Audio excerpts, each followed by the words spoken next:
Good morning, adventurers. My name is Ben, and welcome to a morning show where I sit around, drink some tea, and talk about D&D.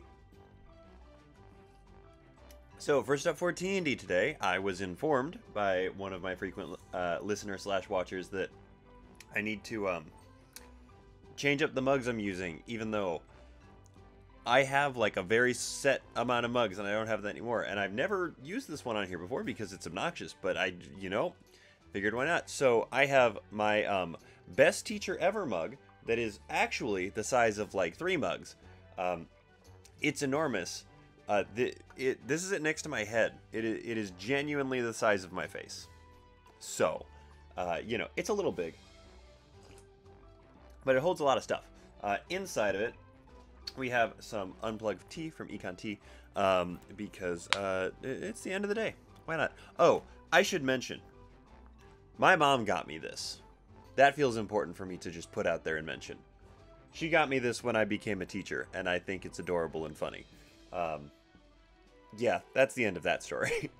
So anyway, let's get into what we were talking about a little bit here today. Today, we are going to be talking about Resurrection in 5th edition. So, you'll see where this video goes in just a second here. But, or this episode goes in just a second here. I cannot get through my head that people listen to this instead of watch it too. You'll see where this episode goes in just a second here. But let's go over a quick overview of Resurrection in 5th edition as it sits now. So, characters can die in D&D, obviously. That is a thing that we all know to be true. It is a thing that happens from time to time. It's very sad when it does happen, but it is something that happens. The thing is, with 5th edition, when people die, it can be considered more of a setback than a permanent kind of status condition that they are inflicted with. Essentially, by the time you hit 5th level, there is a way to circumvent death entirely without too much of an issue. As long as you have a 5th level character that is a cleric, wildfire druid, or divine soul sorcerer, I believe those are all the ones that get it at that level. They can learn Revivify, and it just is a pop right back up. So, death becomes a less intimidating thing pretty early on because it is something that you can, in fact, bounce back from. From there, Revivify is a 1-minute time period, so it is a pretty tight time frame still, but it is one of those things where if somebody goes down right after the battle, you can run up to them and go, okay, paddles, and bring them back. Raise Dead is the next one up. It is a 5th level spell. Yeah, 5th level spell. Requires a little bit more in diamond cost, but it gives you a wider time frame to work with. I want to say it's 10 days. I should have had this more ready in my brain as I sat down to do this. I want to say it's 10 days. I will look at that in just a second here. And then you go up from there to Resurrection and then True Resurrection as your sort of like 4 different tiers, essentially, of ability, I guess. Your ability to bring people back, essentially.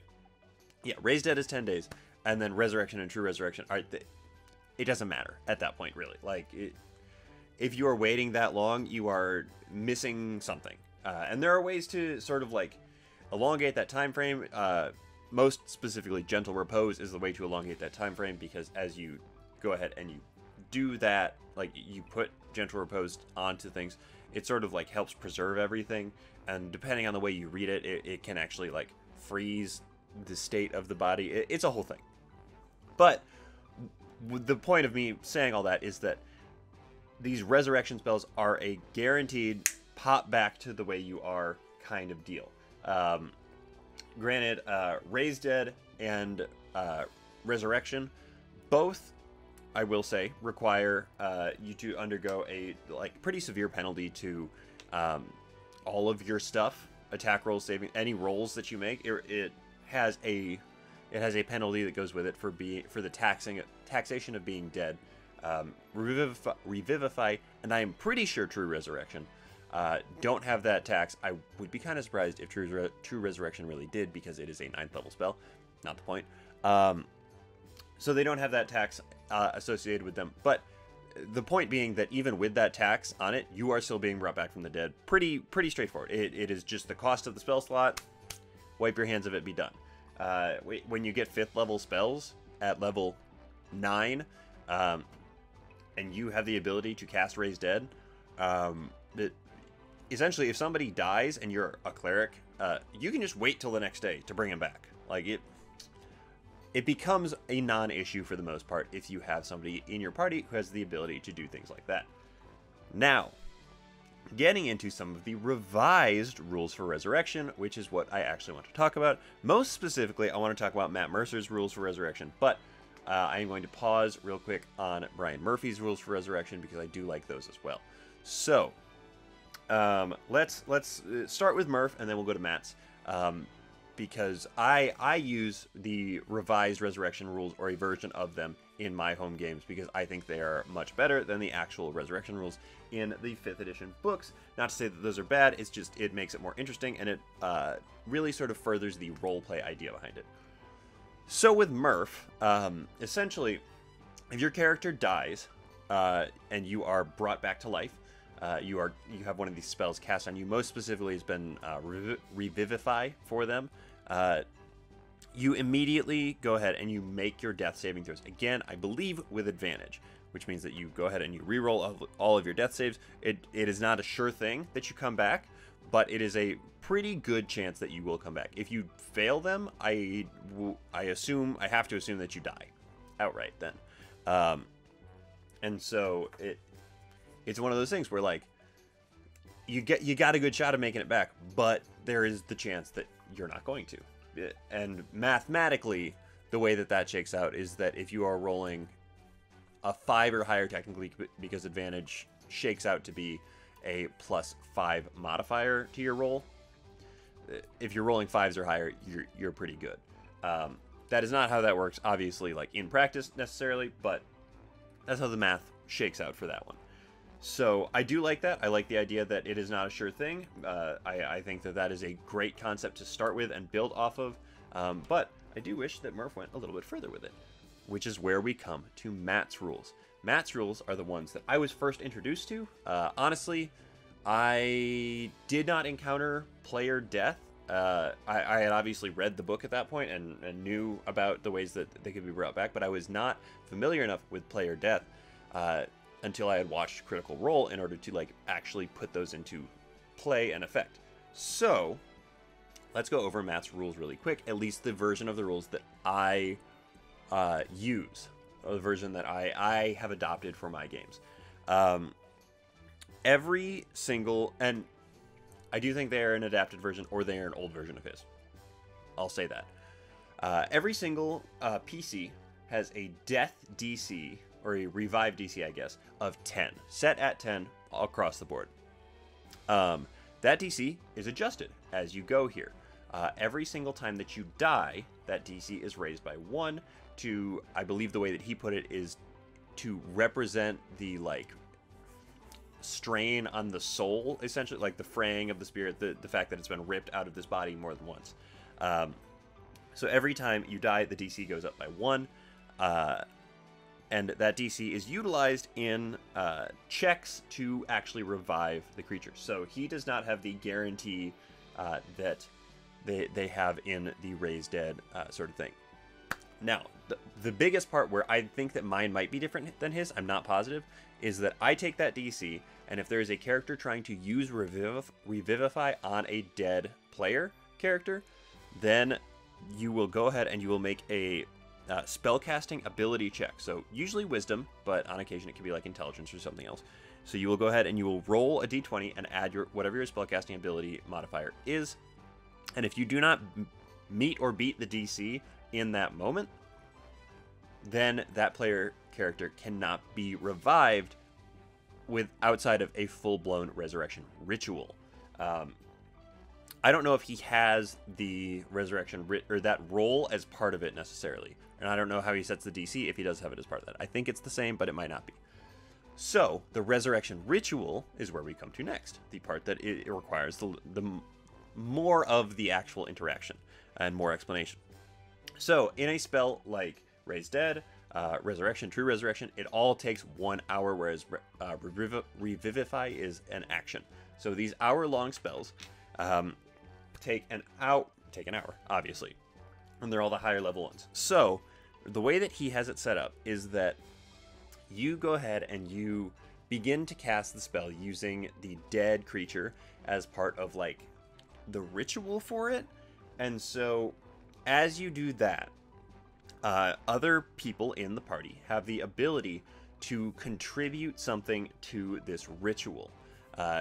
There are 3 contribution slots essentially that you can like go ahead and offer something up to, and you are given a certain check based on how you feel, or how the DM feels that you are trying to contribute.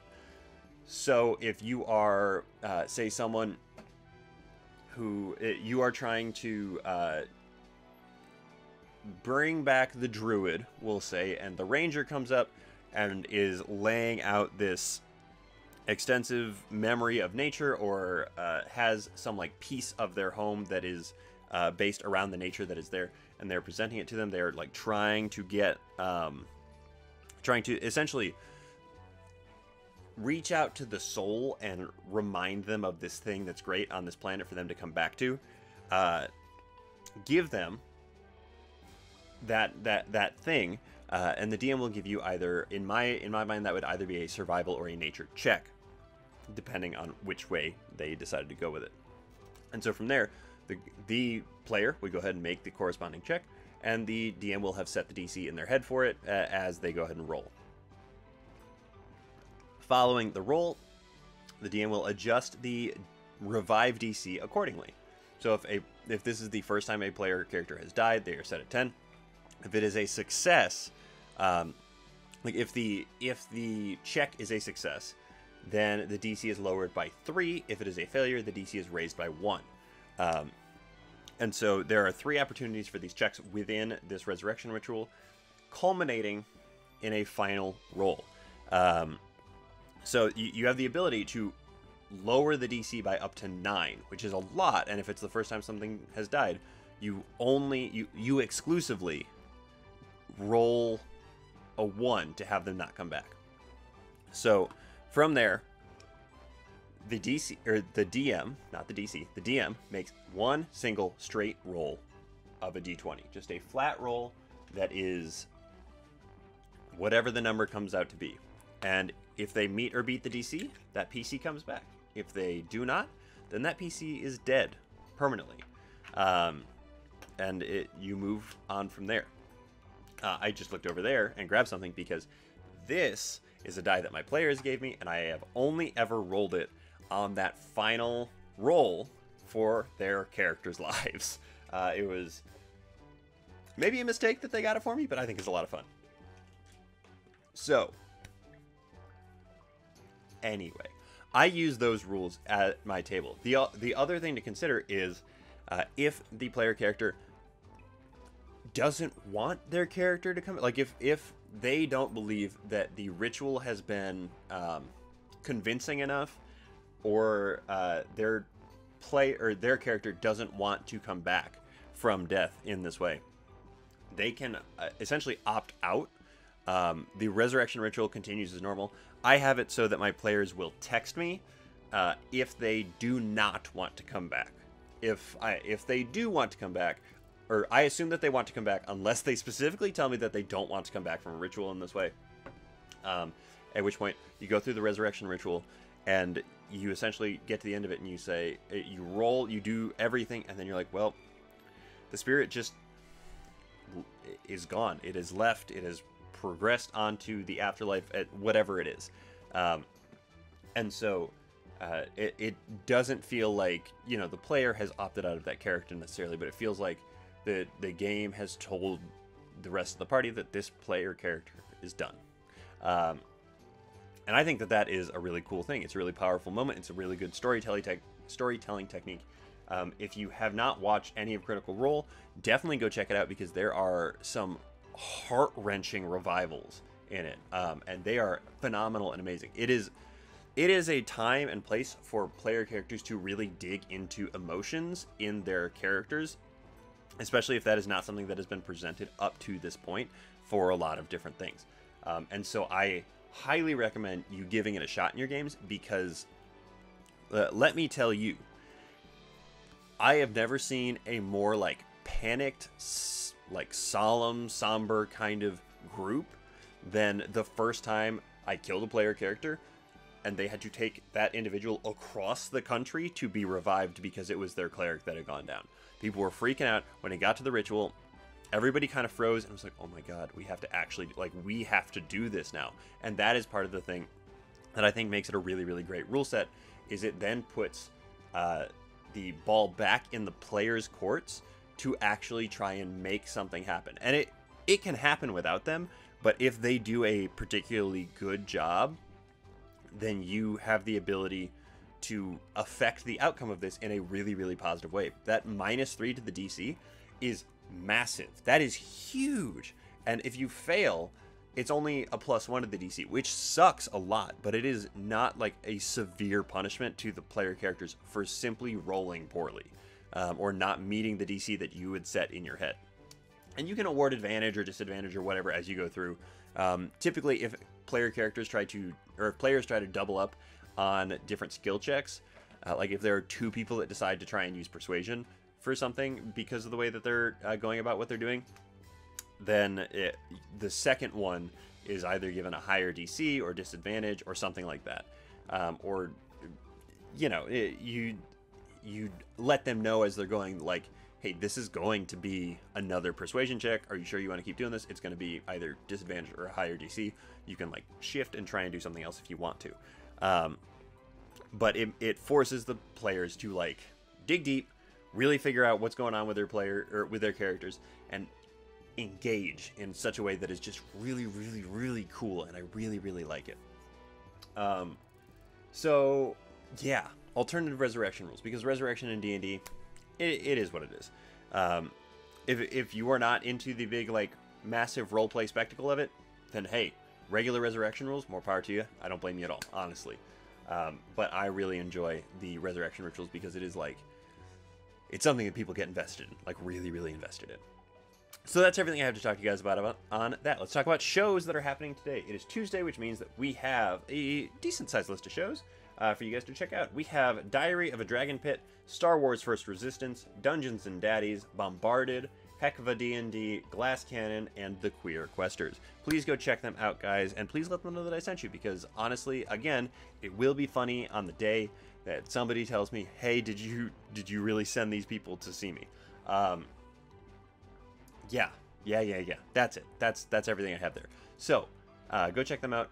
They're fantastic. And that is everything I have to talk to you guys about today. So thank you guys very much for making me part of your morning routine. I really do appreciate it. And thank you so much in particular to my patrons. You guys are the ones that make this show possible.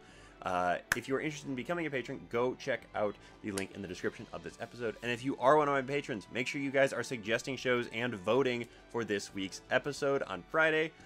If you are not one of my patrons and you don't know what that means, my patrons every week get to vote on what the Friday episode is going to be, unless there's been a book release, in which case it's when I talk about the book. But go check that out, please. I really do appreciate it. It helps me so much to get feedback, to hear what you guys actually want to hear me talk about. So, yeah, that is everything I have. So, with all that said, don't forget, everybody, drink tea, play D&D, and keep on rolling.